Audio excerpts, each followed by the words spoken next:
since the Ultimate Fighter, how have you evolved to put this 6-fight win streak together? It's been an interesting ride.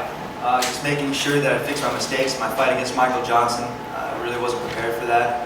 That set a fire underneath me to make sure that everything else was pretty set up for it. This fight, I didn't really have to throw too many punches. I cut him up pretty good with the elbows. And I knew he was going to be a crafty vet, so I just had to keep up on my toes.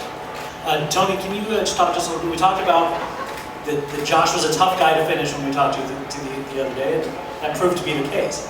I almost had him finished. My hand went into the cage and hurt me, so I stood us up. It was my fault for reaching the cage.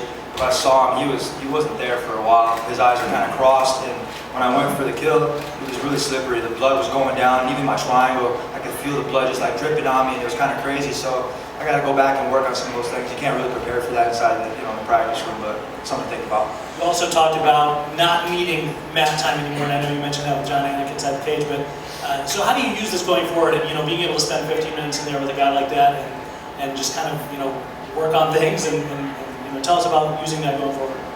We're pretty big on having fun inside the training camp, and when we were inside the octagon, my coaches reminded me to smile and go in there and be loose, and that's what I did. I went in there and I used some new skills that I haven't used before.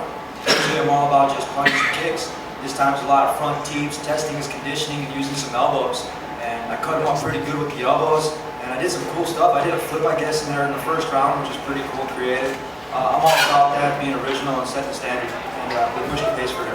So you're in a very tough division. Would you consider this your biggest win today in terms of opponent? Of course. It was a huge win against a veteran like Josh Thompson. A true guy like that coming in here and from AKA, taking on these guys from all these big camps. Great to be able to break in the top 10 with that guy.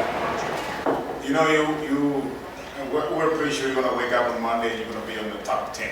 You know what that represents for you, and what can we expect from you? You had an awesome performance today, improving every fight. What else can we expect from you?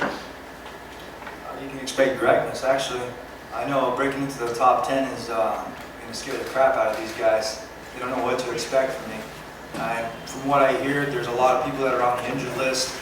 They're out for a little bit. I really don't care. Whoever Joe Silva or Dana White and Fertitas want to give me, that's who's next. They better be damn scared. On Monday you said that you were going to fight for the Mexican crowd. What can you say right now after this awesome performance? I would love to fight Mexico. I think it would be badass to go out there and represent, and just go out there for the United States and Mexico, to go out there and put on a hell of a show for you guys.